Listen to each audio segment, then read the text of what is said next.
Become a channel member and support the content. You also get access to exclusive videos. You'll get an emote next to your name in the comments.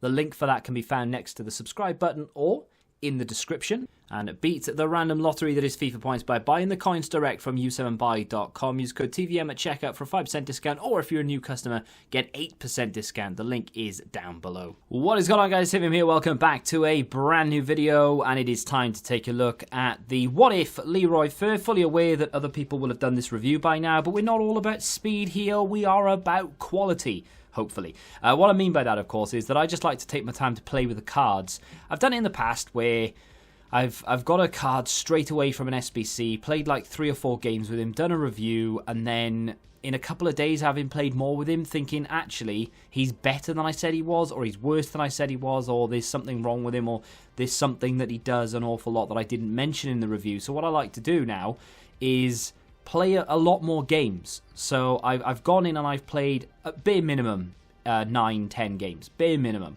because I'm not just reviewing Fer in this, but well, I mean, for the most part I am, but I do have another sort of interest in it as well. So I play a lot more games than I used to. And this card is, it's sort of reminiscent of Gravenberch, and they do play in the same team together. You could argue this is Gravenberch 2.0 because he's higher rated. He does actually have the potential to go even higher again, but he's very reminiscent of him. Of course, they're both Dutch, they both play in the same position, and they've both got very similar stats.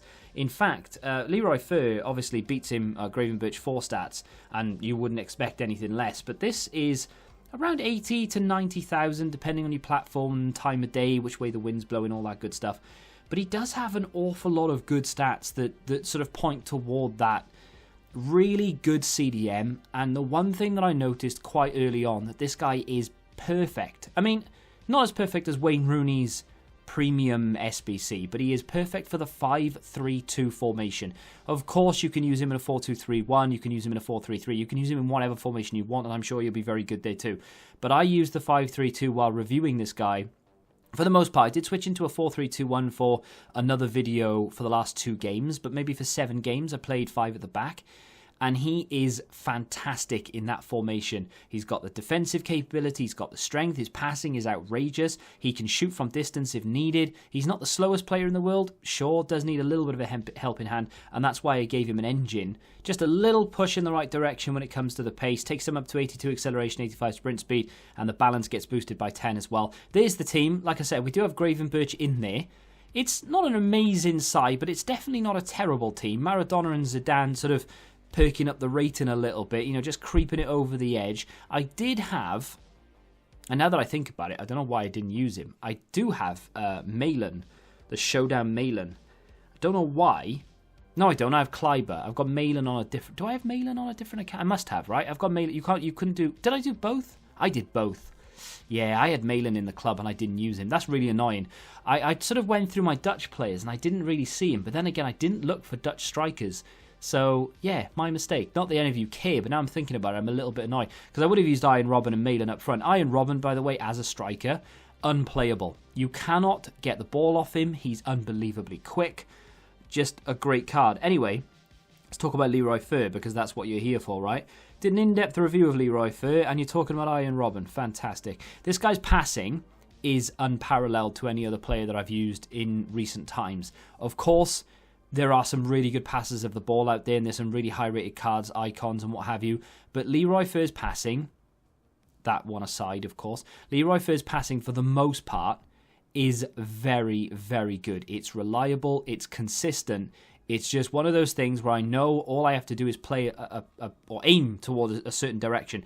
And his vision and his short passing ability, with the engine, bear that in mind, will carry that ball through where I need it to go. Now, I did a video that not many people watched, not that that's a dig or a hint to go watch it or anything, but I did a video on the most meta way to pass in this game. Whether you believe me or not, it's what I firmly believe. Double tap pass is broken. Whether it be a through ball, whether it be a normal standard pass, if you double tap the pass button, obviously hold it down a little bit first to generate your power, and then play it through, it's broken. That, combined with how good Leroy Fer is actually at passing in the first place anyway, is a broken combination. They are very, very good together, and breaking defensive lines and playing the ball through to your fast strikers such as Iron Robin and what have you. It's a dream. Now, the card isn't without its faults. We are going to have to talk about the elephant in the room, and that is the fact that he is 6'2" with 65 balance and only 80 agility. Now, thankfully, the agility is 80. If it was any lower than that, we'd have a massive problem. So, look at this for an effort, by the way. Oh, that is a good goal. And that's why he's perfect for the 5-3-2. Because he can defend, he's got the strength, he's got the capability, but he can also, again, another great goal from the edge of the area. My opponent had put the controller down, but the keeper still, was able to make a save, and he didn't because Leroy Fur's shot was just that good. Another great ball through as well here, and Iron Robin finishes it off from Maradona's cutback.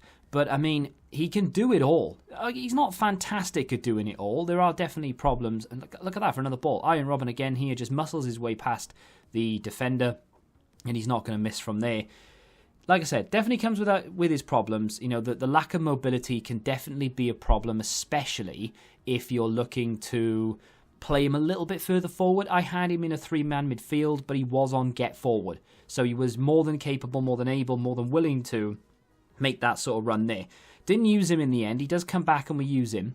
But he did make the run in the first place to get into the penalty area. Great turn from Iron Robin. Good save from the keeper. It was straight at him. Keeper didn't react like the defence did, which was a little bit frustrating because that would have been a fantastic goal. Leroy Fur again there, seeing something that I think I barely saw, which was St. Graven running on the outside. And again here, look, making the run forward, gets in behind the back line. He's in on goal, he shoots, and yeah, he's not going to miss from there.